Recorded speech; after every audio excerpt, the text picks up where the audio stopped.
إن الحمد لله نحمده ونستعينه ونستغفره ونعوذ بالله من شرور أنفسنا ومن سيئات أعمالنا من يهده الله فلا مضل له ومن يضلل فلا هادي له أشهد أن لا إله إلا الله وحده لا شريك له وأشهد أن محمدا عبده ورسوله أما بعد فإن خير الكلام كلام الله وخير الهدى هدى محمد صلى الله عليه وسلم وشر الأمور محدثاتها وكل محدثة بدعة وكل بدعة ضلالة وكل ضلالة في النار. Alhamdulillah, kita rafakkan syukur kita kepada Allah Subhanahu Wa Taala yang menghidupkan kita, yang memberikan kekuatan kepada kita dan kemudahan untuk kita menuntut ilmu, dan menjadikan kita di antara hamba-hambanya yang terpilih untuk mencari manfaat-manfaat di hari-hari yang memeluk, di hari yang sebelum kita sampai pada hari yang tidak ada amalan lagi melainkan amalan yang kita bawa dari dunia. Jadi oleh kerana itu kita mengharap agar amalan kita ini diterima oleh Allah sebagai amalan yang berat di hari timbangan nanti, insya-Allah. Amin.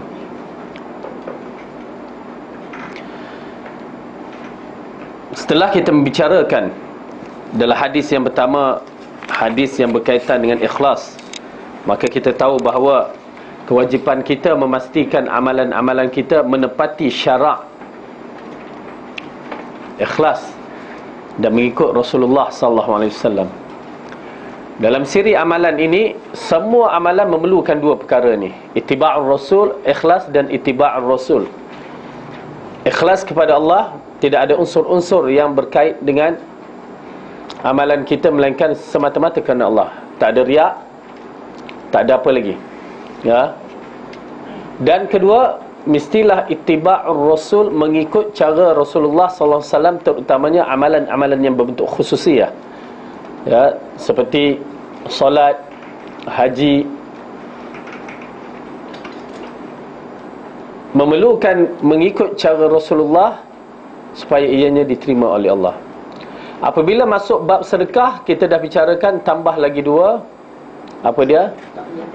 Tidak menyakiti hati penerima dan tidak mengungkit-ungkit. Alhamdulillah, insya-Allah bertepatan dengan apa yang Rasulullah dan Allah nak. Tetapi ianya akan terbatal lagi disebabkan apa dia? Lidah. Ya, dia membatalkan semua pahala-pahala tersebut di akhirat kelak. Ya, kalau di bumi masih lagi ada ruang, kalau kita dan bertaubat, insya-Allah dia dapat mengekalkan lagi. Tetapi bila kita tak dan bertaubat, kita mati, kita bertemu dengan Allah, membawa amalan-amalan tu sebesar gunung, akhirnya ia menjadi debu. Maksudnya amalan kita, pahala kita diberikan kepada orang lain. Na'udzubillah min dzalik. Jadi ibu-ibu, puan-puan, jaga amalan kita baik-baik. Jaga. Jangan biarkan amalan yang selama ni kita beramal, ya, akhirnya habis diambil oleh orang. Ianya bukan satu perkara yang remeh. Kerana apa? Di akhirat kelak, walaupun sebesar zarrah, ianya berharga kepada kita, ya. Jadi pelihara amalan tersebut. Dan dalam hadis yang lain juga ada lagi satu amalan, ya, berhati-hati. Yalah, itu semua lidah lah. Lidah ni, lidah kita ni jahat sangat, ya. Alhamdulillah bulan puasa ni baiklah sikit agaknya. Tapi wallahu alam, tak boleh agak juga. Baik. Maka kita lihat kepada hadis yang kedua. Wa an ummil mu'minin ummi Abdullah Aisyah radhiyallahu anha qalat qala Rasulullah sallallahu alaihi wasallam yaghzu jayshul Ka'bah fa idza kanu bi bayda'in min al-ardi yukhsafu bi awwaliha wa akhirihim qalat qultu ya Rasulullah kaifa yukhsafu bi awwalihim wa akhirihim wa fihim aswaquhum wa man laysa minhum qala yukhsafu bi awwalihim wa akhirihim thumma yub'athuna alaihim ala niyyatihim muttafaqun alaih. Hadha lafzul Bukhari. Ummul Mukminin Ummu Abdullah Aisyah berkata, Aisyah radhiyallahu anha berkata, aku mendengar Rasulullah sallallahu alaihi wasallam bersabda, akan ada satu kelompok pasukan yang hendak menyerang menghancurkan Kaabah. Kemudian setelah mereka berada di satu tanah lapang, lalu mereka semua dibenamkan ke dalam perut bumi, dari orang yang pertama sampai yang terakhir. Aisyah berkata, aku pun bertanya, wahai Rasulullah sallallahu alaihi wasallam, Bagaimanakah semuanya dibenam dari yang pertama sampai yang terakhir, sedangkan di tengah-tengah mereka terdapat para pedagang serta orang yang bukan termasuk golongan mereka, yakni tidak berniat untuk menyerang Kaabah. Rasulullah SAW menjawab, mereka semuanya akan dibenam dari yang pertama sampai yang terakhir, kemudian nantinya mereka akan dibangkitkan sesuai dengan niat mereka. Muttafaqun alaih. Lafaz ini adalah lafaz Bukhari. Penjelasan hadis. Okey. Di dalam hadis ini terdapat pelajaran, iaitu bahawa barang siapa yang ikut serta bersama orang yang batil, pembangkang dan penentang, maka dia digolongkan bersama mereka dalam hukuman. Apakah dia orang yang soleh ataupun jahat, hukuman itu berlaku secara umum dan tidak meninggalkan seorang pun. Kemudian pada hari kiamat mereka dibangkitkan sesuai dengan niat mereka. Okey. Dalam bab ini, hadis ini menceritakan apabila Aisyah radhiyallahu anha mendengarkan apa yang Rasulullah kata akan berlaku dan dikaitkan dalam peristiwa akhir zaman, yang mana satu kelompok manusia ataupun tentera yang akan menyerang Kaabah. Ianya telah berlaku pada zaman sebelum lahirnya Rasulullah, yang diketuai oleh Abrahah untuk menyerang Kaabah. Dan Kaabah kita tahu bahawa ia adalah keagungan umat Islam. Dia adalah rumah yang dibina untuk beribadat padanya, ya. Jadi ianya telah mendapat pemeliharaan dari Allah. Siapa yang nak buat jahat, pasti hancur. Ini Kaabah. Ini memang kelebihan dia, ya. Kerana Allah telah memberikan jaminan dia di dalam Kaabah tu aman. Termasuk kalau kita nak aman, ya, cari kat sini tak jumpa aman, pergilah ke Mekah, ya. Duduk kat sana, duduk dalam Kaabah. Betul, duduk dalam Kaabah, ada visa ke tak ada visa, orang tak kacau. Maksudnya duduk dalam Masjidil Haram tu, memang orang takkan kacau. Keluar je kena. Tu je. Ya, sahabat kami dulu waktu pergi Pakistan, habis Pakistan dia terus nak buat haji kan, puasa sana, duduk. Dia kata duduk dalam tu tak ada siapa nak ganggu. Memang tak ada orang ganggu. Just tiba-tiba terniat nak keluar, nak pergi money changer. Itu dia. Keluar je, terus kena tangkap. Habis cerita, hantar balik. Ya. Memang orang takkan ganggu di dalam Kaabah selagi kita buat baik, ya. Itu di antara kelebihan Kaabah lah, di dalam Masjidil Haram. Allah mengarahkan jangan ganggu ataupun jangan buat kejahatan di dalamnya. Okey. Dan apabila teringat ni, saya bertemu baru ni seorang wanita yang sekali dengan Ummu Jah. Siapa yang kena Ummu Jah? Yang kena grup Al-Arqam yang duduk di Mekah, kena tahan baru ni kan. Ya, balik depa dihantar dalam berapa orang? 40 orang se. Jadi saya pun bertemu dengan salah seorang ni. Makcik tu lah, dia kata adik saya ni sama dengan grup ni. Ustaz, pergilah jumpa dia. Kita nak jumpa pun apa hal kan. Tapi bila tanya dia tu nak ke jumpa ustaz, dia okey je. Dia kata okey, boleh kot. Jadi berjumpalah kami. Tapi makcik ni bagi tahulah kan, cerita sebenar. Okey, alhamdulillah, kita pun ada pengalaman dalam bab-bab Arqam ni dulu. Pasal dulu nak sertai Arqam, tapi Allah bagi tunjuk, akhirnya terlepas jugalah, ya. Lepas tu kita tengok, kita tanya. Pertama sekali tanyalah cerita dia. Okey, mula dia tanya berapa lama kita masuk Arqam. Kita pun ceritalah, kita start 84 macam tu sama, dan dia 89. Jadi kita lagi senior lah kan. Okey, lepas tu kita dah tinggal dah. Okey, tapi dia masih lagi pegangan dia kuat terhadap Arqam. Pertama saya tanya, apa pandangan puan terhadap Syari, Ustaz Syari, ya. Lalu dia mengatakan Syari tak mati. Masih lagi dia, rupanya mereka beriktikad Syari tidak mati, ya. Syari berada di alam ghaib sekarang. Ialah alam ghaib tu alam roh lah bagi saya kan. Tapi bagi mereka bukan alam roh. Mereka seolah-olah Syari ni menunggu hari dia dikeluarkan. Okey. Saya kata, puan, kita betul kita sayang Syari kan. Tetapi ada tak orang yang lebih baik daripada Rasulullah? Itu dia. Puan percaya tak Rasulullah wafat? Ya, percaya. Okey. Dulu pada peringkat awal di kalangan para sahabat tidak mempercayai. Siapa dia? Umar. Tak percaya Rasulullah wafat. Bahkan dia mengatakan Rasulullah akan balik-balik. Dia keluar macam mana, dia pergi macam mana Musa pergi selama 40 hari, dan dia akan balik, dan dia akan bersama aku membunuh orang yang mengatakan Muhammad telah wafat. orang tu munafik. Tu dia keras Umar ya.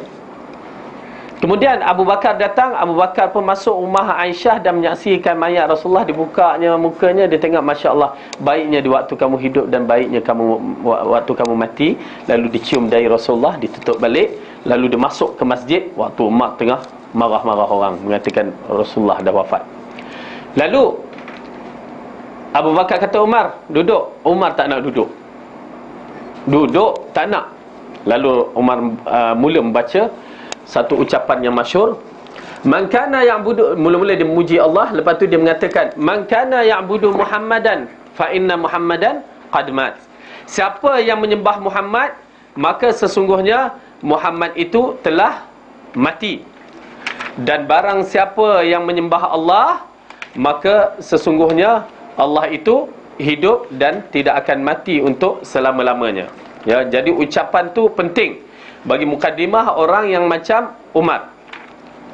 Kemudian dia pun, yakni Abu Bakar pun membaca ayat di dalam surah Ali Imran. Ya, ayat yang ke-144. Cuba tengok ayat tu.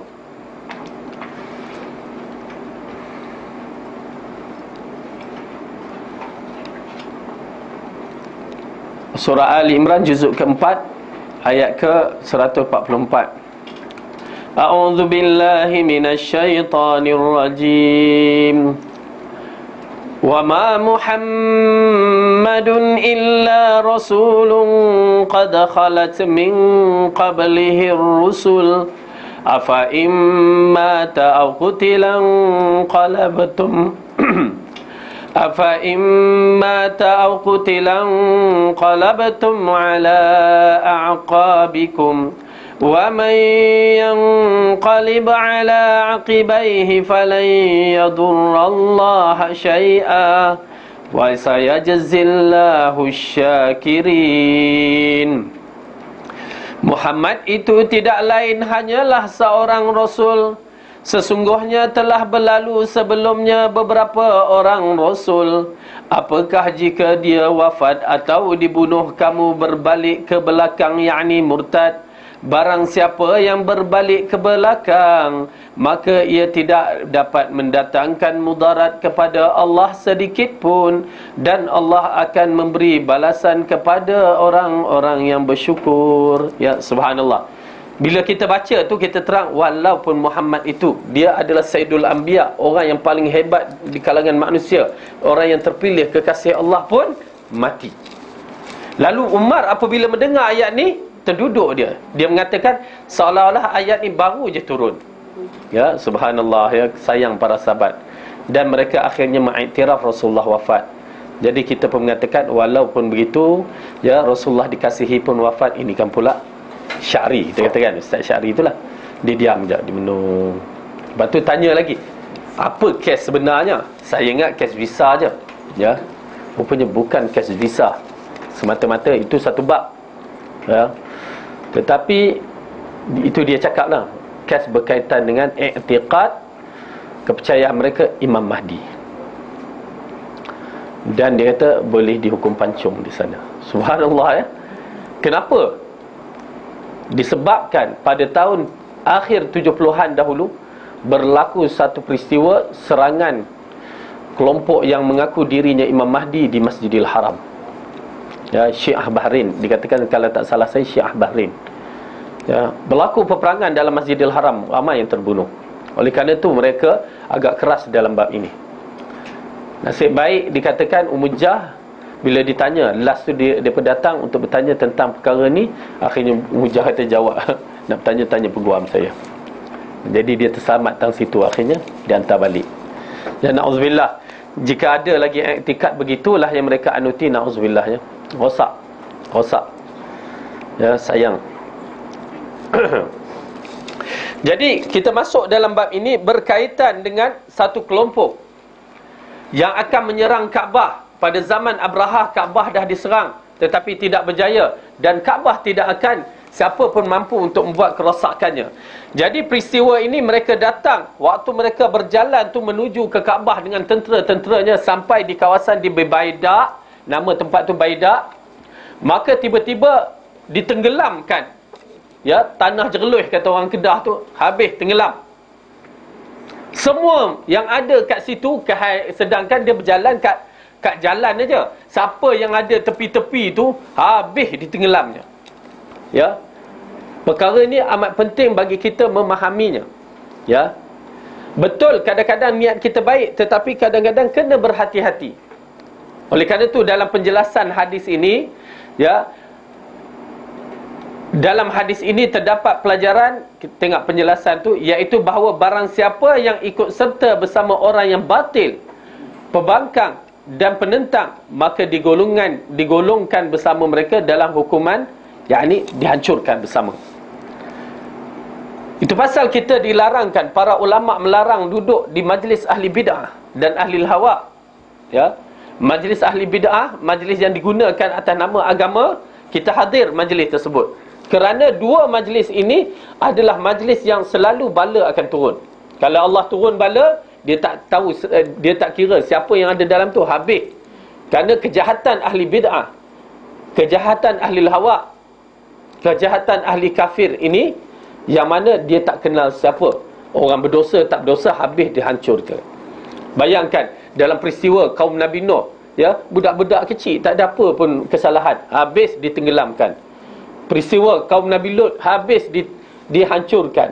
Kaum Nabi apa lagi? Semua kaum Nabi itu, budak-budak kecil ada pun habis dihancurkan. Dahsyat. Dan begitu juga golongan ahli bid'ah adalah tempat yang memang disediakan oleh Allah untuk dihancurkan. Kalau kita membaca kaedah ulama-ulama salah menasihatkan anaknya, kenapa? Masalahnya kehancuran dunia tak apa lagi, kehancuran akhirat tu yang kita takut. Sehingga kan mereka menasihatkan, lebih aku suka telinga kamu tu dituang air api ataupun api yang menyala-nyala daripada kamu mendengar majlis ahli bid'ah. Kerana apa? Kerana takut kita, mulanya kita dah iltizam, masya-Allah, tiba-tiba terbalik, ya, akhirnya mengikut orang-orang ahli bid'ah ni. Itu pasal namakan hati itu apa dia? Qalbun. Qalbun apa dia? Berbalik-balik. Qalbun yuqallibul laila wan nahar, berbalik-balik. Qalbun, qaf, ya, bukan kalbun. Kalbun apa? Oh, sini orang semua pandai bahasa Arab. Qalbun. Itu pasal ada satu makanan Malaysia tu, apa dia? Apam qalbun. Apa balik kan?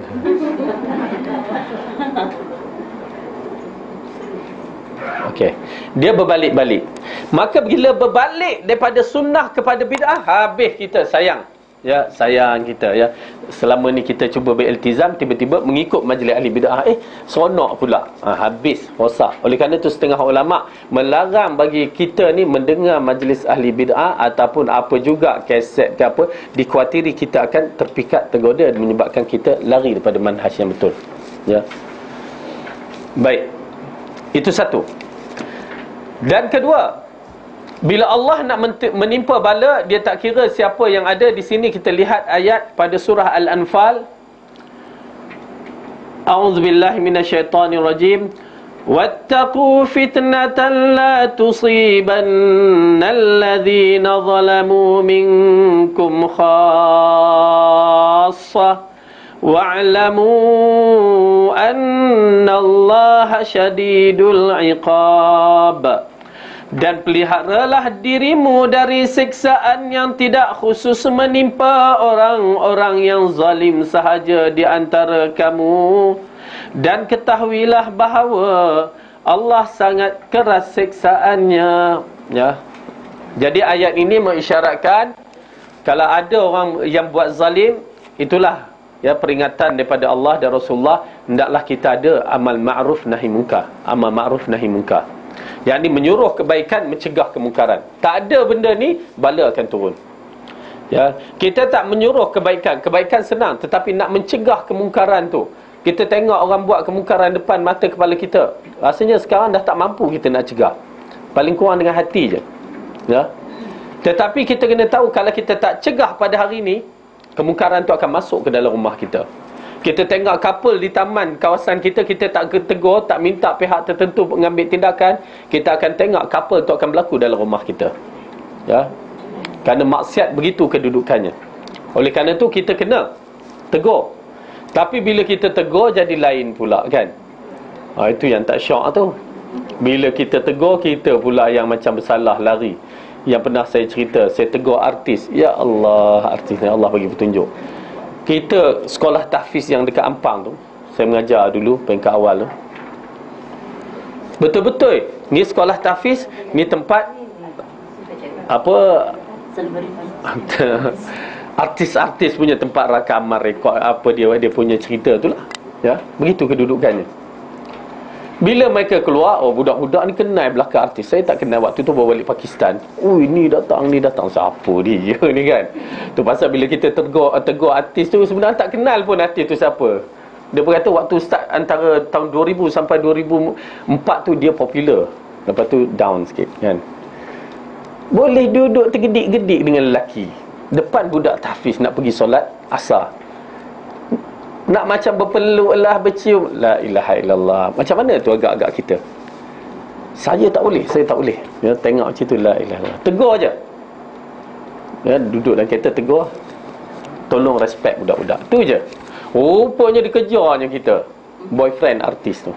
Artis tu perempuan kan, boyfriend dia kejar. Jadi macam tu pula. Jadi masalah sikit. Jadi kita pun leceh nak datang sekolah. Dia cuba nak block kita lah apa. Tapi alhamdulillah settle lah kan. Orang kampung, orang taman tu masuk campur urusan kita, selesai. Tapi dia jadi macam tu, tertekan sangat-sangat. Kita pula macam bersalah ya. Jadi oleh kerana tu, tetapi bagi saya perlu cegah kemungkaran. Kalau tak dicegah, na'udzubillah, kita akan saksikanlah ya. Okey, jadi ayat ni mengisyaratkan tempat-tempat orang yang zalim akan ditimpa bala. Tempat-tempat orang yang ahlul hawa tahu kan, dia ikut hawa nafsu itulah yang tiba-tiba berlaku. Okey, ada konsert ya, dekat mana, dekat stadium ke dekat mana ada konsert misalan. Walaupun dia letak nama konsert amal ya, didatangi oleh artis-artis, semua tu adalah ahlul hawa. Maka bala akan turun kalau kita tak jaga ya. Elakkan majlis-majlis yang begitu. Kok lah Kak Zarina kata saya nak berdakwah dalam tu. Nak berdakwah mana kalau dah muzik sekuat-kuatnya. Silat-silat kita pun hunjut sekali kan. Okey. Kemudian dalam hadis ini mengisyaratkan bila golongan ini dihancurkan, siapa yang ada dalam tu dihancurkan, lalu dibangkit mengikut niat masing-masing. Nak menceritakan pentingnya dalam jiwa kita ni ada niat yang bersih sentiasa. Ya, niat yang ikhlas, niat yang baik sentiasa kena ada dalam hati kita. Kalau hati kita cenderung yang menyetujui orang macam ni dibaidak, orang yang cuba nak menyerang Kaabah tu, maka kita akan termasuk bersama dia. Ya. Walaupun kita tak bawa senjata. Maka ini menunjukkan berhati-hati dan berkaitan dengan masalah niat. Apa yang kita dapat dari hadis ini? Pertama, jangan menyertai ahlul hawa dan ahlul bid'ah. Itu fawaid yang kita dapat. Faedah yang kita dapat. Yang kedua, pastikan niat kita betul. Tapi niat mesti betul dan cara pun mesti betul. Al-ghayah la tubarriru wasilah. Matlamat tidak pernah menghalalkan cara. Dia punya matlamat betul. Ya. Niat dia betul nak buat kebajikan, tapi buat konsert. Okey. Macam Robin Hood, dia nak tolong orang miskin tapi dia rompak orang kaya, kan? Okay, cara tu tak betul, maka dua-dua ni mesti betul.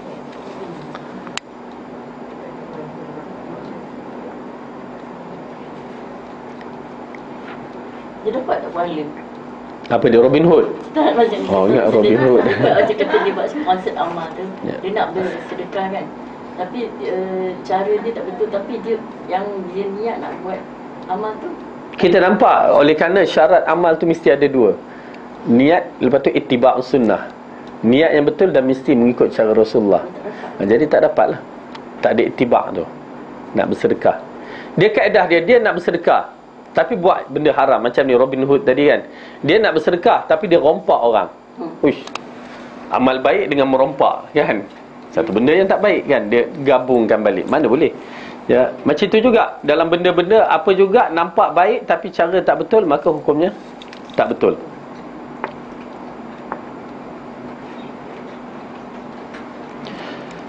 Wa an Aisyah radhiyallahu anha qalat qala an-nabiy sallallahu alaihi wasallam. Okay, sebaik-baiknya bila kita sebut Nabi itu sallallahu alaihi wasallam, ya, kita selawat ke atas Rasulullah. La hijrata ba'da al-fathi walakin jihadun wa niyyatun wa idza istunfirtum fanfiru, muttafaqun alaih. Aisyah berkata Nabi sallallahu alaihi wasallam bersabda, tidak ada hijrah setelah pembebasan Mekah, tetapi yang ada adalah jihad dan niat. Maka dari itu apabila kamu semua diminta untuk keluar oleh imam ataupun oleh pemimpin, maka hendaklah kamu berangkat keluar berjihad. Okey. Hadis ini membicarakan tentang niat memainkan peranan dalam amalan-amalan yang terbesar seperti jihad. Yang mana kita melihat dalam bab ini la hijrata ba'dal fatah, yakni tidak ada hijrah selepas berlakunya Fathul Mekah. Selepas berlaku Fathul Mekah tak ada hijrah. Ya, kenapa? Dah Mekah menjadi negara Muslim, negara Islam. Yang Madinah asalnya negara Mekah itu negara kafir, tetapi Islam berada di Madinah, maka diarahkan berhijrah. Bila Mekah dah menjadi negara Islam, tidak ada hijrah, tetapi tinggal jihad fi sabilillah. Namun begitu, ada beberapa perkara yang dikaitkan masalah hijrah di akhir zaman. Ya. Bila berlaku misalan satu perkara yang tidak baik, misalan apa yang kita pernah tengok satu ketika dahulu, ya, di Albania, yang menyebabkan orang Islam nak menyelamatkan agamanya terpaksa berhijrah tinggalkan negara-negara yang kafir ini kan, misalan. Ya, maka itu dituntut. Misalan umat Islam tertekan dalam negara kafir, dia kena keluar daripada negara kafir tersebut. Asalnya begitu. Ya, walaupun negara Islam tu nampak teruk, tenat kan, tapi dia kena keluar daripada negara kafir semata-mata untuk menjaga agamanya. Okey. Kemudian hijrah yang terbesar yang dimaksudkan di sini, hijrah permulaan Islam. Hijrah pertama, hijrah yang ke mana tu? Mekah ke Habsyah. Itu yang pertama. Lupa pula, kan? Tak apa, saya maafkan pasal puasa. Ya. Okey. Hijrah pertama Mekah ke Habsyah yang diketuai oleh Ja'far As-Siddiq. Hijrah kedua barulah dari Mekah ke Madinah, yang Mus'ab Ibnu Umair menjadi wakil Rasulullah di Madinah. Dan kita kena tahu bahawa hijrah satu benda yang menggerunkan, kerana dia menggadaikan nyawa, menggadaikan harta. Itu pasal orang yang berhijrah mendapat pahala yang terlalu besar. Tetapi bila kita baca hadis yang pertama, kalau hijrah kerana perempuan, maka dapat perempuan yang besar. Perempuan yang besar pula, perempuan lah dia dapat. Okey. Dia tak dapat pahala yang besar. Dia dapat apa yang dia nak lah. Oleh kerana itu penting. Kalau kita datang kelas, kenapa? Dia ambil kira dengan niat kita. Ya, datang kelas nak jumpa kawan. Okey, dapatlah kawan. Pahala jadi kurang. Ya, tapi dapatlah datang kelas juga, dapat sikit-sikit. Ya. Okey, begitulah benda-benda yang lain. Okey. Kemudian bila hijrah tu dah habis, maka tinggal jihad dan niat. Maksudnya niat nak melakukan jihad, niat untuk mempertahankan Islam, niat untuk mendapatkan kebaikan pada Islam ini, yakni nak mengangkatkan agama kita, maka dia dapat. Oleh kerana itu, bila kamu diarahkan untuk berjihad, maka keluarlah berangkat. Ya, bersiap je. Berarti niat kita ikhlas nak berjihad. Bagi orang lelaki yang tidak ada niat untuk mempertahankan agama, jihad fisabilillah salah satu cabang munafik. Ya, bagi siapa yang berniat untuk mati syahid, untuk berjihad mempertahankan agama, maka dia di kalangan, kalau dia mati pun insya-Allah Allah akan bagikan pahala seperti mana orang yang berjihad besar tu. Okey. Dan jihad ada syarat-syaratnya. Ini kenapa kita melihat keadaan sekarang ni, terutamanya ibu-ibu main peranan kepada anak-anak.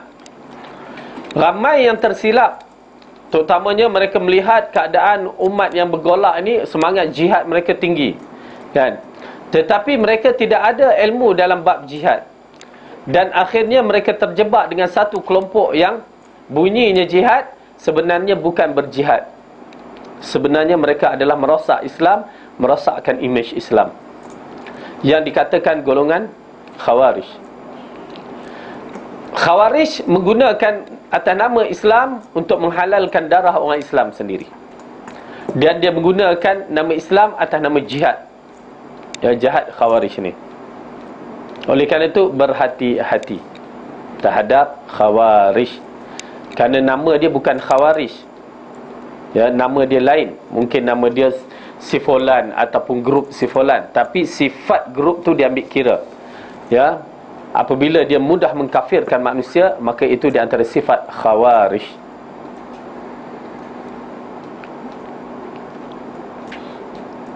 Suka memunafikkan orang, memfasikkan orang, sifat Khawarij.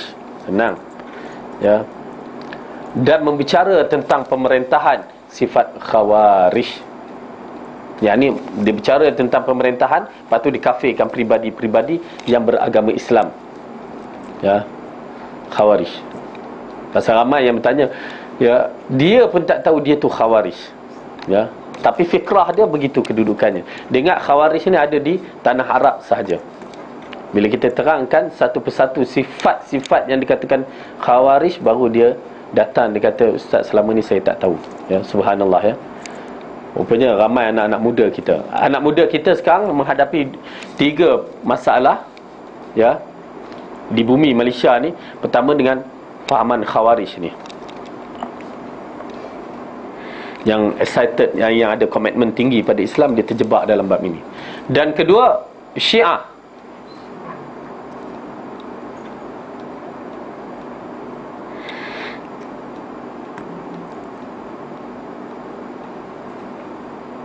Dan yang ketiga, orang yang mempergunakan kononnya keturunan Rasulullah ni, ya, mempengaruhi masyarakat atas nama keturunan Rasulullah. Hanya kalau keturunan Rasulullah pun, kalau tak ikut Rasulullah, maka hukumnya salah. Ini tak digunakan nama tu kononnya keturunan Rasulullah, dia buat semuanya betul. Tak. Kamu keturunan Rasulullah, kalau buat tak betul mengikut Rasulullah, kamu tertolak. Okey. Itu dia 3 golongan agama. Yang satu lagi golongan Ahlul Hawa. Ni Ahlul Hawa ni, orang yang ikut hawa nafsu itulah. Ya, berbagai-bagai yang berlaku di bumi kita. Okey. Hadis ini sebagai dalil bahawa Mekah tidak akan kembali menjadi negeri kafir, bahkan akan tetap menjadi negeri Islam sampai hari kiamat tiba ataupun sampai Allah berkehendak. Ini dia kelebihan Mekah. Ya, Mekah tidak akan menjadi negeri kafir, tetapi Mekah, Kaabah akan diruntuhkan satu hari nanti. Okey, itu peristiwa akhir zaman lah.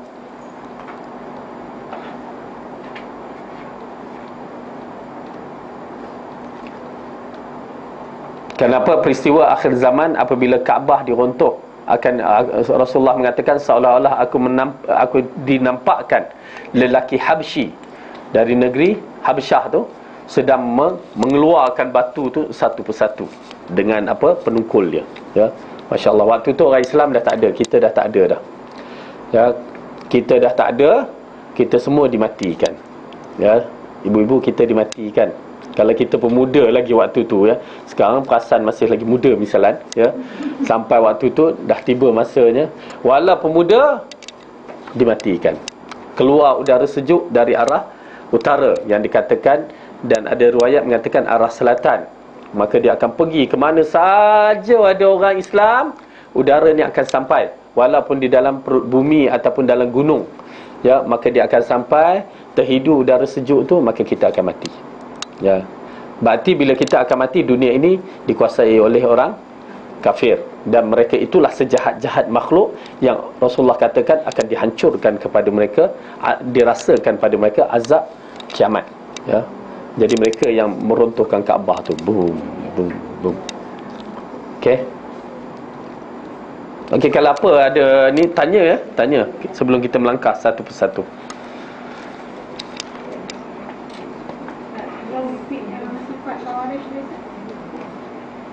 Sifat Khawarij. Oh, nasib baik ya. Alhamdulillah. Nampak air rasa nak ambil tadi, lepas tu teringat. Tolong jauhkan air ni. Dah terbiasa kan? Tak. Okay, nak ambil buat pen tu tinggal ni. InsyaAllah. Okey, sifat Khawarij ni, dia antara sifat-sifatnya, dia mengkafirkan orang Islam. Mudah mengkafirkan orang Islam.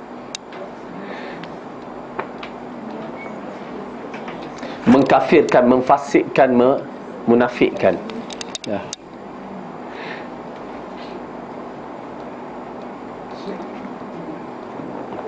Kemudian sifat dia yang berikutnya, dia membicarakan pemimpin-pemimpin Islam, pemerintahan, dan mengkafirkan siapa yang tidak berhukum dengan hukum Allah.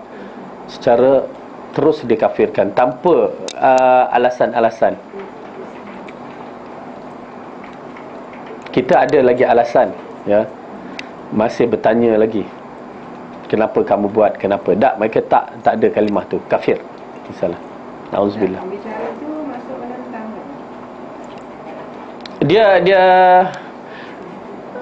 Dia membicara, maksudnya dia menghukum orang yang pemerintah ni, dia menghukum.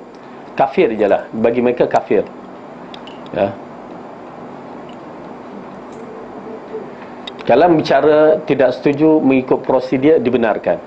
Tetapi dia tak ikut prosedur, dia mengkafirkan. Kerana apa?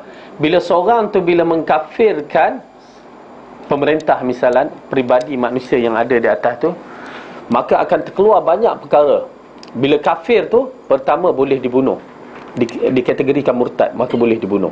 Itu pahaman mereka, ya, pahaman mereka. Pasal benda ni saya akan terangkan satu persatu yang pernah berlaku, yang ulama keluarkan, dan kita menyaksikan dengan mata kepala kita, kan. Yang kedua, harta dia boleh dirampas.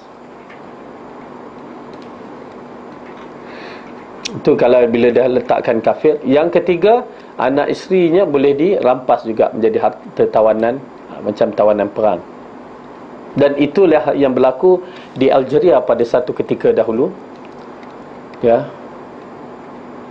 sehingga berlaku pembunuhan beribu-ribu orang. Dan itu juga yang berlaku sekelompok manusia yang berada di Peshawar satu ketika dahulu di Pakistan sana, dan sekelompok manusia yang ada di Malaysia. Mungkin kita tak perasan, tapi saya buka cerita ni supaya kita tengok siapa mereka. Walaupun orang kata begini begitu, bagi saya kenal kelompok tu. Tak banyak, sikit seorang dua kita kenal. Okey. Yang mana kelompok ni, kita menggunakan bank, kan, untuk wasilah kita urusan duit apa semua. Okey. Kelompok ni menganggap bank itu adalah bank riba. Ya, kita pun tahu bank riba. Kelompok ini mengatakan bila bank riba, maka bank itu tidak sah, maka hartanya boleh kita ambil. Begitu jadinya. Tahu tak? Itu cara mereka berfikir. Jadi kalau kita simpan duit dalam tu, mereka akan ambil. Dan itulah yang berlaku di satu ketika di Peshawar. Mereka pergi serang bank tu, golongan Khawarij, dan rampas. Dan berlaku di PJ. Kan, saya kaitkan ni pasal berlaku di PJ pada tahun 2000, kalau tak salah saya 2002 macam tu. Saya berada di Pakistan, tapi saya baca artikel surat khabar tu. 4 orang atau 3 orang pergi merompak bank, cuba nak rompak bank. Waktu tu Pak Gad dia, di antara Pak Gad yang terbaik, yang mana penembak tepat. Dia pergi merompak, anak Melayu kita ni, ya, seorang terbunuh, seorang cedera, seorang kena tangkap, seorang cabut lari. Ya. Lepas 4 orang ni tangkap, semua berderet, grup-grup ni kena tangkap. Dan mereka adalah orang-orang yang dikatakan kategori Khawarij, menghalalkan harta bank tu. Dia pernah ambil tu nak buat dana pada kumpulan dia. Nak tahu kumpulan dia? Yang pernah kita dengar, kumpulan ni dinamakan KMM, Kumpulan Mujahidin Malaysia. Masyhur pada waktu tu. Dan ianya kait rapat dengan kumpulan satu lagi JI. Yang tu masyhur lah, Jemaah Islamiah. Mereka itu adalah Khawarij. Maaflah kalau yang terasa tu, saya kata begitu kedudukannya.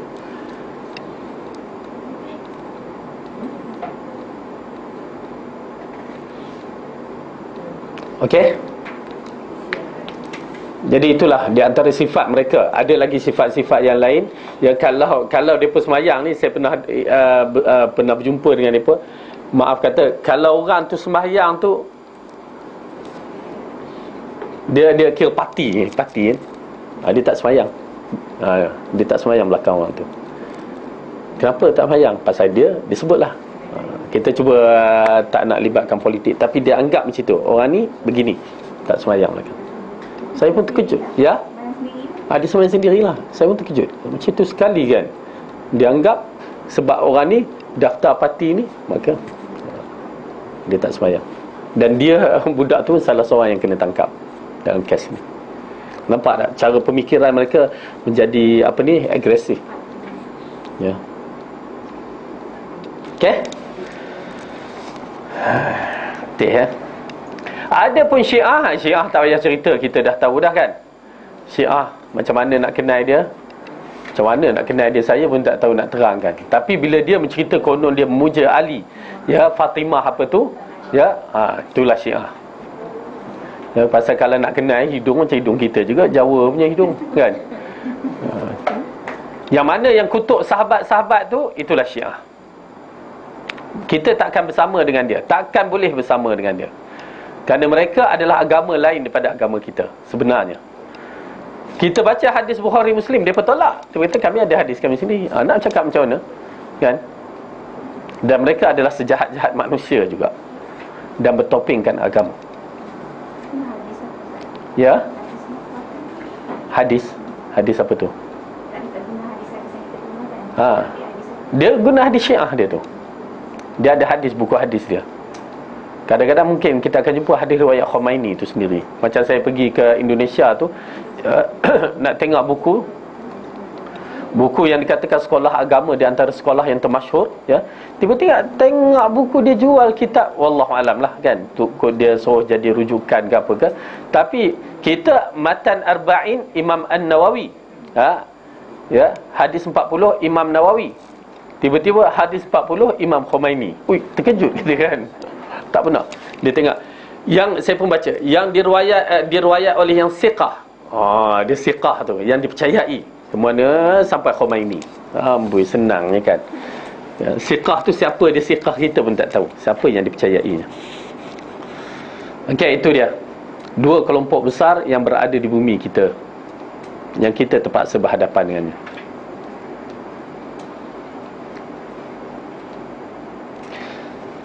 Hadis yang keempat, wa an Abi Abdullah Jabir ibn Abdullah al-Ansari qala kunna ma'an Nabi sallallahu alaihi wasallam fi ghazwah faqala inna bil Madinah la rijalan ma sirtum masiran wa la qata'tum wadiyan illa kanu ma'akum habasahumul mardu wa fi riwayatin illa syarakukum fil ajr. Rawahu Muslim. Rawahu al-Bukhari an Anas qala raja'na min ghazwatin Tabuk ma'an Nabi sallallahu alaihi wasallam faqala inna aqwaman khalfana bil Madinah ma salakna shi'ban wala wadiya illa wahum ma'ana habasahumul uzru. Dari Abu Abdullah Jabir bin Abdullah al-Ansari berkata, kami bersama Nabi dalam satu peperangan, yakni peperangan Tabuk. Kemudian beliau bersabda, sesungguhnya di Madinah itu ada beberapa lelaki yang engkau semua tidak menempuh suatu perjalanan dan tidak pula menyeberangi satu lembah, melainkan mereka itu akan ada bersama kalian. Mereka itu terhalang oleh sakit. Dalam satu riwayat dijelaskan, melainkan mereka itu terhalang sakit akan ikut serta bersama kalian dalam mendapat pahala. Ya, jadi ini kisah hadis ni yang diriwayatkan oleh Muslim, yang mana satu kelompok manusia yang dikatakan Rasulullah keluar ke ke Tabuk untuk berperang. Kita tahu di antara perang yang Rasulullah lakukan, perang Tabuk, perang yang begitu hebat, yang berlaku pada musim panas, yang kekurangan segala-galanya, ya. Maka Rasulullah keluar dan Rasulullah mengatakan, di kalangan kita ni, walaupun tak ikut perang, dapat pahala. Nampak tak? Dapat pahala. Disebabkan apa dia? Disebabkan mereka ini asalnya, kalau Rasulullah keluar, mereka pun keluar bersama Rasulullah. Rasulullah pergi ke mana saja berperang, mereka akan bersama. Tetapi kali ini mereka tidak bersama disebabkan sakit. Oleh kerana itu, pada hadis ini mengisyaratkan, kalau kita ni sentiasa je rajin, misalnya solat duha, maintain, tiba-tiba sehari ni sakit, tak larat kan, penat sangat puasa, tak larat, okay? Maka pahala tu kita dapat, ya, nilaian pahala duha tu kita masih dapat, disebabkan kita biasanya maintain. Itu pasal istiqamah amat penting. Kita datang ke kelas, tiap-tiap kali datang kelas, kuliah kita datang, tiba-tiba kita tak datang disebabkan sebab apa? Kak Sabar dah jawab, kain banyak misalnya, kan? InsyaAllah kita tak dapat nak lari, okeylah, ya. Ataupun sakit, ataupun hujan, maka tetap pahala tu insyaAllah kita dapat. Oleh kerana itu yang penting istiqamah dalam diri kita, ya. Tapi sekejap timbul, sekejap tidak, kan, ya. Sekejap solat, sekejap tidak. Maka tiba-tiba, Allah, kalaulah aku nak solat, itu kalau, kan, maka dia tak dapat pahala yang macam itu, ya.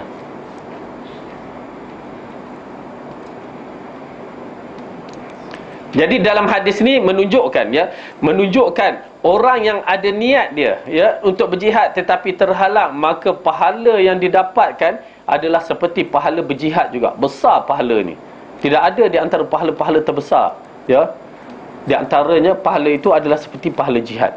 Boleh dapat macam itu saja. Pentingnya istiqamah, ya.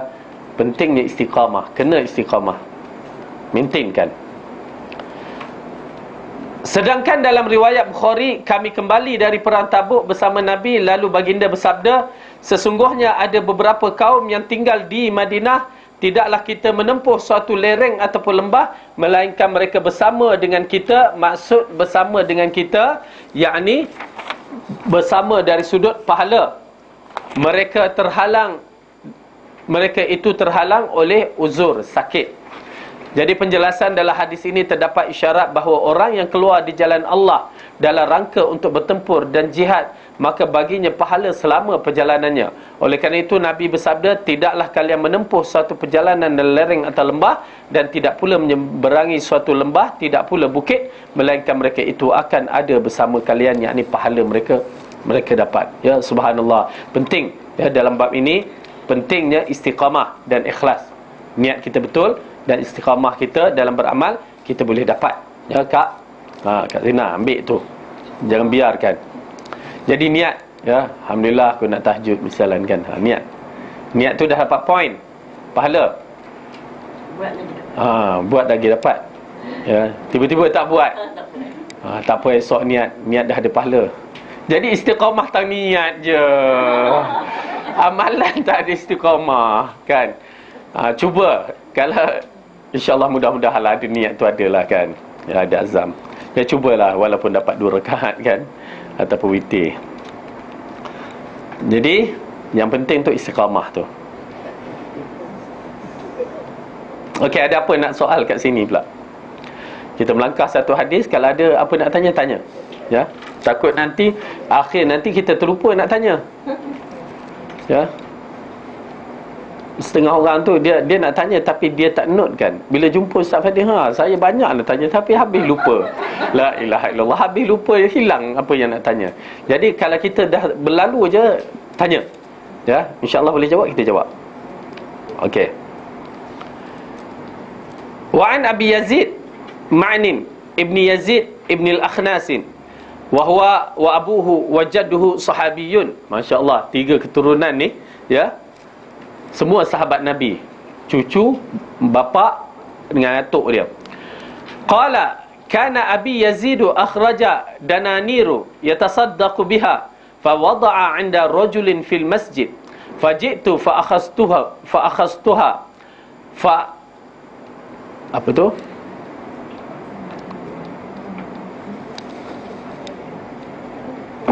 Sebentar.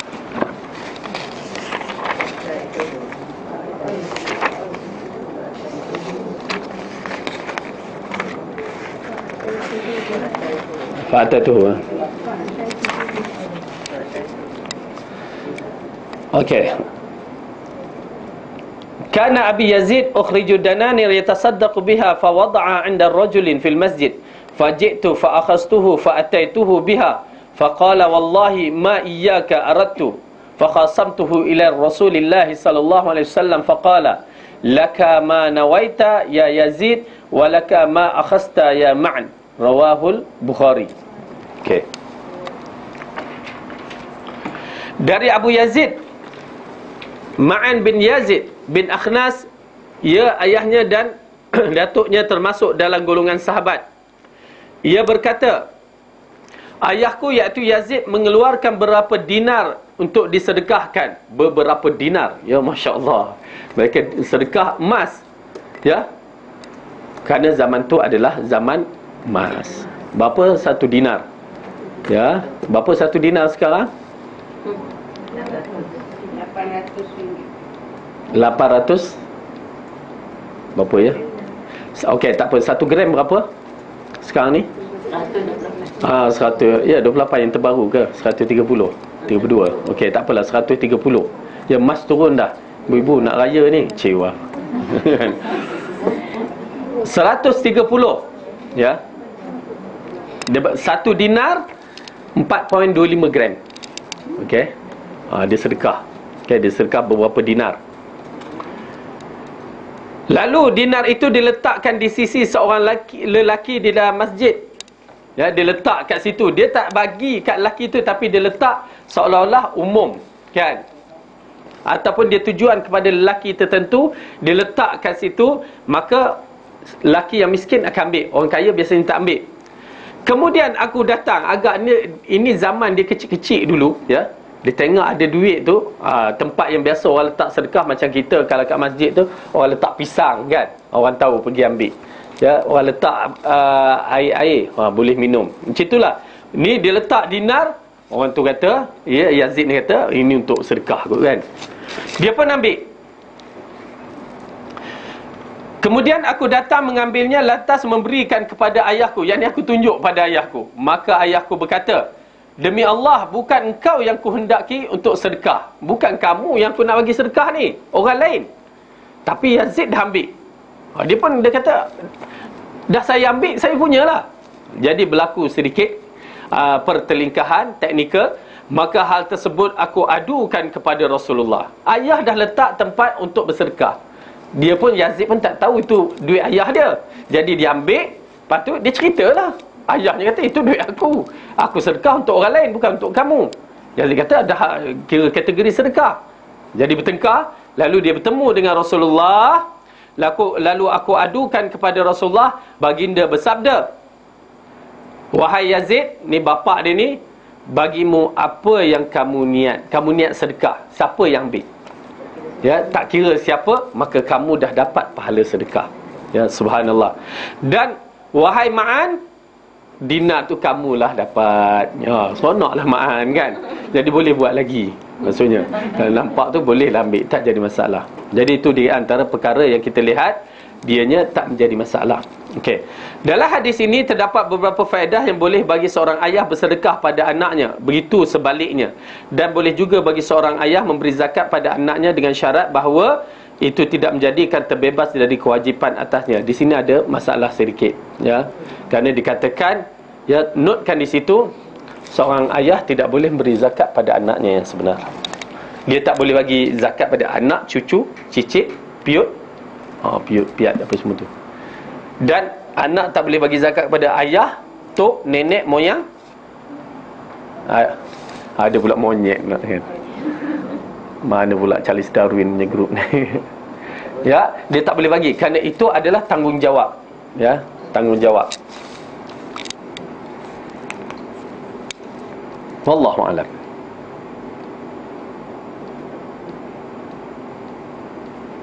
Isteri kaya bagi kat suami. Isteri kaya bagi apa? Zakat ke sedekah? Zakat.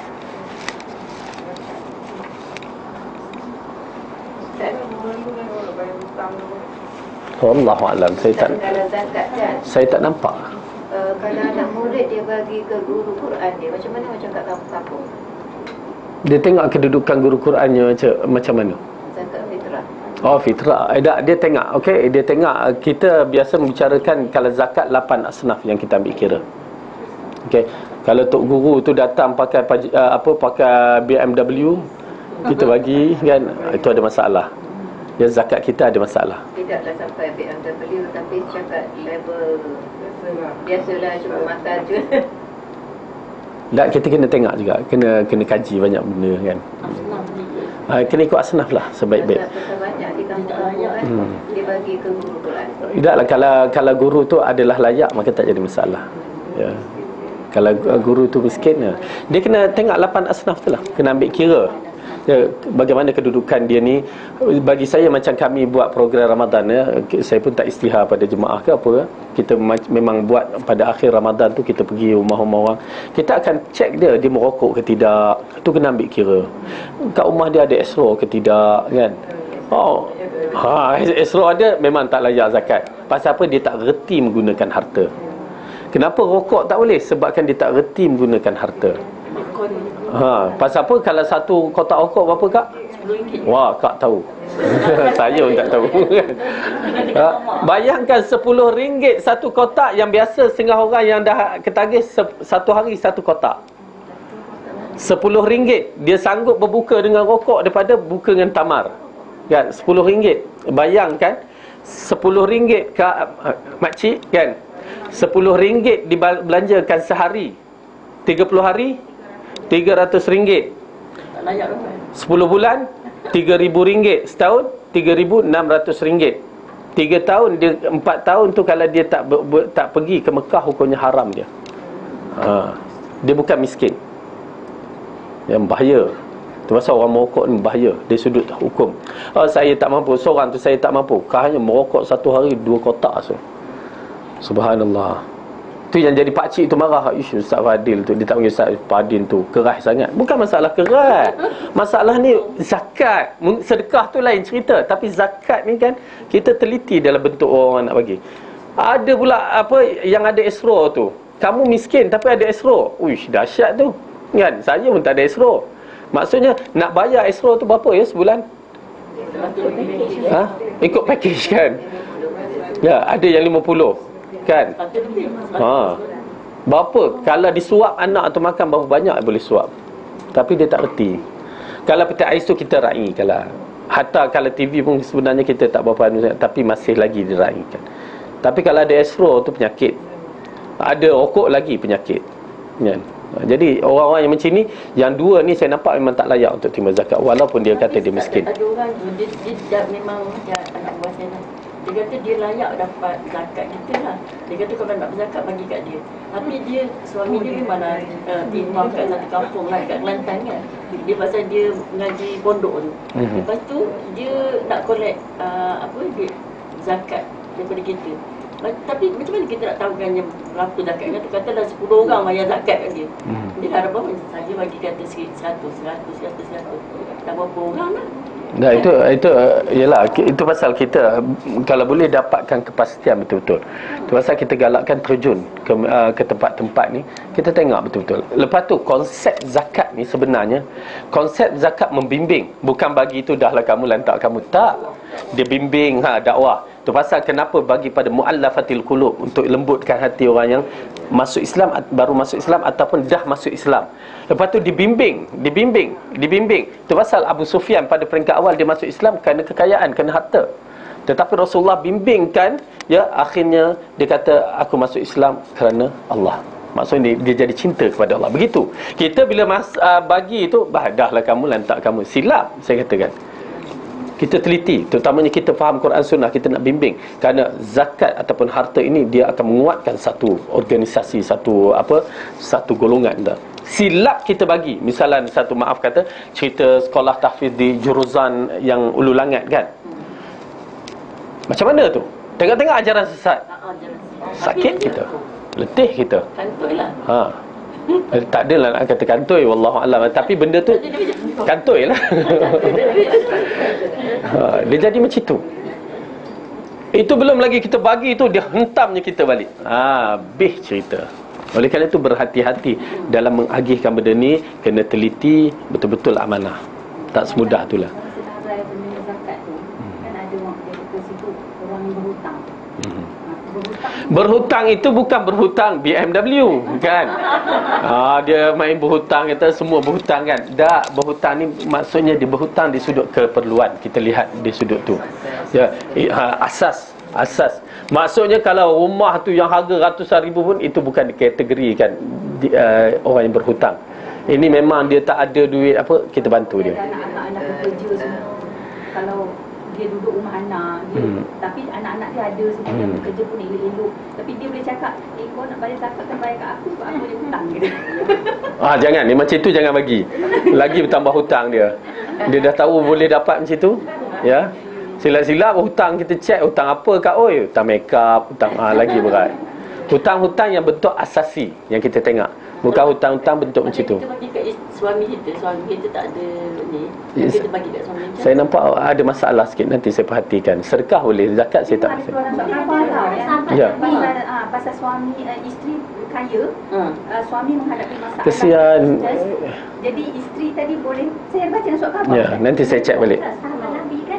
Nanti saya cek balik. Dia tanya Rasulullah, betul Rasulullah kata dia boleh bagi kat suami dia, suami dia miskin. Anak tengok sih. Nanti saya tengok balik. Ya, saya rujuk balik. Takkanlah isteri biarkan suami miskin papa ke dana, kesian betul lah. Paling kita bayar dekat masjid je, kita bagi dekat anak. Ini suami saya papa ke dana. Takkanlah kita nak buat macam tu kan. Mestilah kita membantu kan. Oh, suami bukan tanggungjawab kita ya. Sebab dia tak upaya.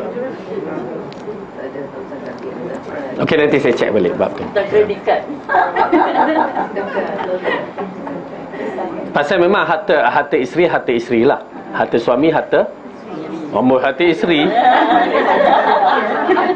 Harta suami itu tak adil.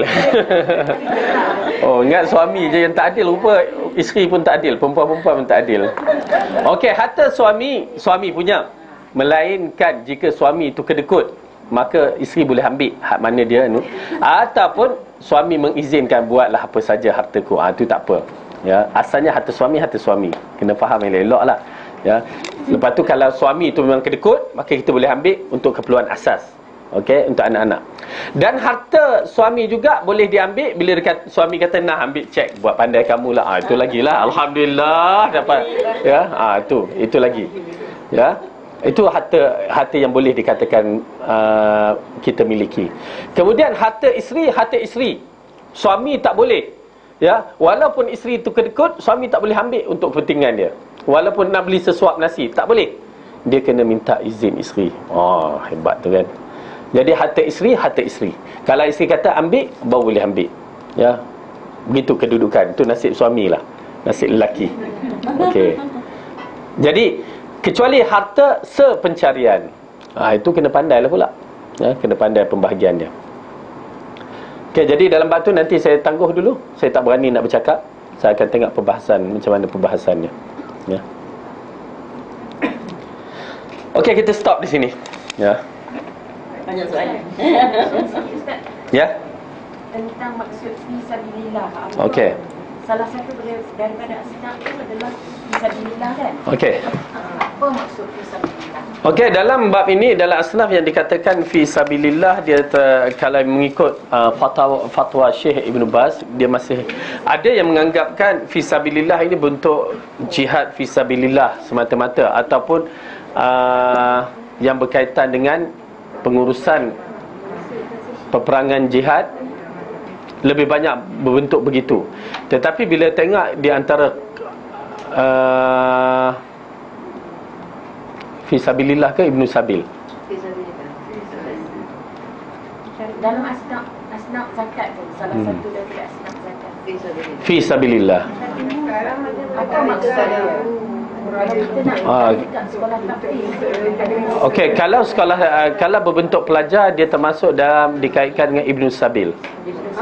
Ibnu Sabil. Yang saya tengok, saya tanya dalam tu fatwa Syekh Ibnu Baz, ya, mengatakan mereka di kalangan Ibnu Sabil, orang yang menuntut. Itu pasal macam pelajar-pelajar yang di luar negeri pun, dan diumumkan Ibnu Sabil ni penuntut-penuntut yang mana kita melihat walaupun ilmu tu akademik, tetapi kita kena tengok orang tu macam mana, ya. Kadang-kadang budak-budak ni bila dibagi wang zakat, tak kira ngaji agama ke tak ngaji agama, dia jadi enjoy lain. Maka tak boleh. Kita kena berhati-hati. Kalau refugee Ustaz, macam yang orang Syria tu ke Palestin tu, boleh. Okey, zakat tidak boleh kalau mengikut kaedah zakat dia berada di dalam negeri dia je. Kecuali amil yang ditugaskan yang menguruskannya. Macam kita kerana dalam hadis mengatakan wahai hadis Muaz bin Jabal ke, ya, yang dihantar ke Yaman.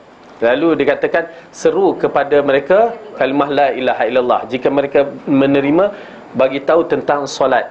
Ya, kalau mereka menerima, bagi tahu tentang zakat, ataupun ambil harta zakat mereka yang kaya bagi kepada yang miskin di kalangan mereka, menunjukkan bahawa dia berada di bumi kita je. Kalau sedekah itu lantaklah, melepasi. Tapi zakat dia terbaik. Okey? Ada apa lagi soalan sebelum kita tutup?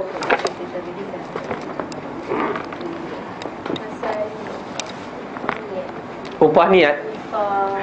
Mana ada? Dari minggu lepas tak saya kata kita upahkan untuk hilangkan ke dalil kan? Boleh kan? Kalau apa pula kalau upah haji? Upah haji ada dalil. Ya, upah haji ada dalil, berdalilkan daripada kisah lelaki yang bernama Syubramal.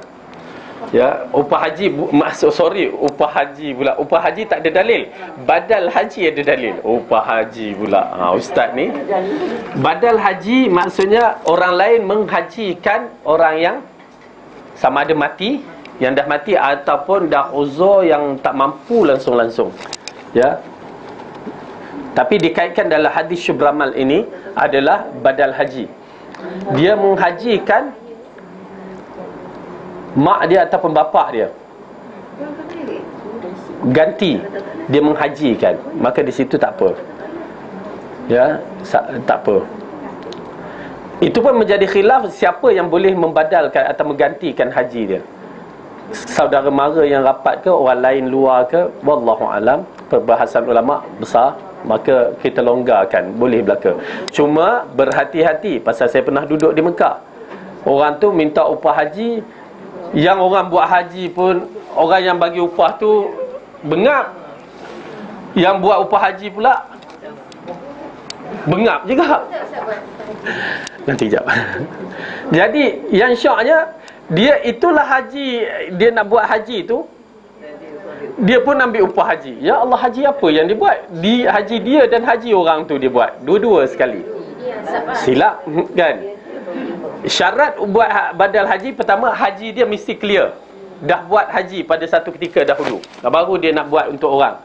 Yang kedua, kalau macam tahun ni dia nak buat haji, pilih antara dua, dia punya haji ke atau orang tu punya haji. Dia kena pilih. Kalau dia buat untuk orang, maka untuk orang tu lah. Dia tak boleh dua-dua. Tak apalah, combine lah dua, aku dan dia.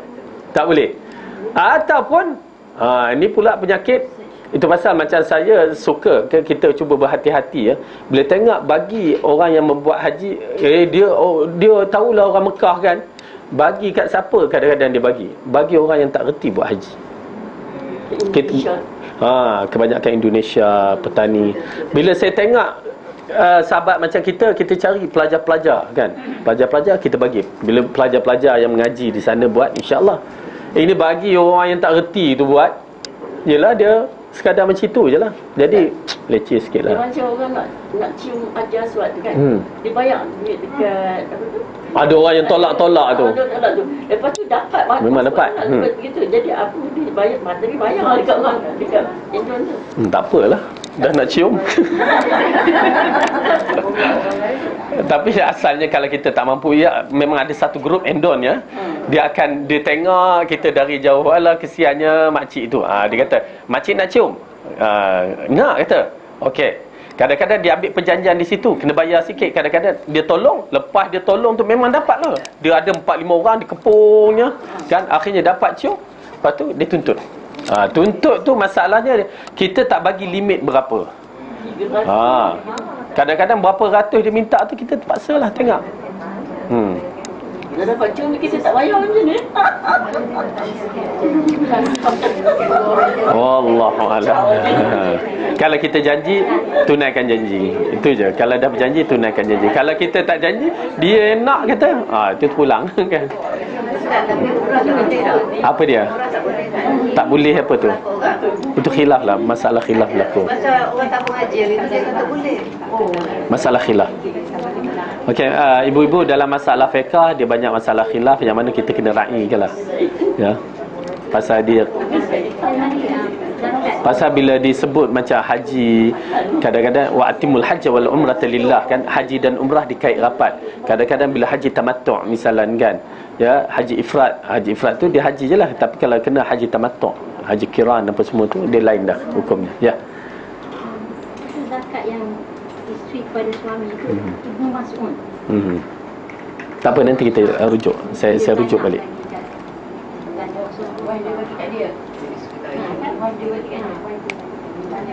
Saya rujuk balik insya-Allah. Tapi bagi saya lah, rasa tak tergamak seorang isteri tengok suaminya papa ke dana kan.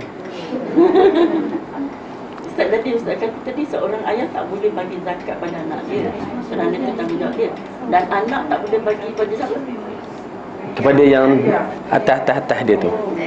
Adik-beradik boleh. Yang mana? Haji?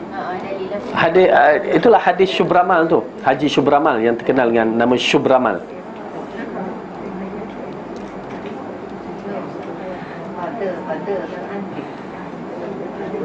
Tetapi ingat, harta anak bapa boleh ambil tak?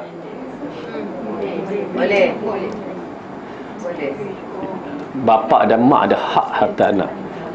Semua sekali. Laka wa maluka li abika, kata Rasulullah. Apa yang ada pada kamu dan harta kamu tu adalah milik bapa. Harta kamu tu adalah milik bapa kamu. Itulah. Tapi takkanlah bapa nak pulun kan. Mak geram aku, kalau macam tu hadis sahih biar aku pulun semua. Tak boleh lah pula kan. Ada hak. Terutamanya anak lelaki lah. Dan anak lelaki, selagi mak bapaknya hidup, walaupun isterinya hidup, mak bapak adalah nombor 1, isteri nombor 2. Itu kan ibu-ibu ya, sebenarnya bagi mereka yang isteri, kena fahamlah benda tu, kena raikan jika suami agak ambil kira pada mak dia. Tapi tengoklah mak yang mana, cara mak dia yang tak, maksudnya tak ialah seorang ibu yang betul-betul lah. Kadang-kadang ada ibu yang masalah juga kan. Tapi sekarang tak, Ustaz, anak-anak baik belaka. Bapak nak duduk dengan anak perempuan. Tak nak anak lelaki. Tapi zaman sekarang ya, makcik, saya tengok anak-anak suka pada bapak. Anak-anak kecil tu suka pada bapak, dia tak suka kat mak. Tak tahu? Ya, pada zaman kami dulu suka pada ni. Pasal yang bukti tu anak saya semua dengan saya. Okey, kita stop kat sini dulu ya. Yang baik itu datang daripada Allah, salah dan silap kelemahan saya sendiri. Aku qauli hadza wa astaghfirullah li wa lakum. Assalamualaikum warahmatullahi wabarakatuh. Okay, insya-Allah kalau ada soalan apa-apa nanti kita sambung ke depan.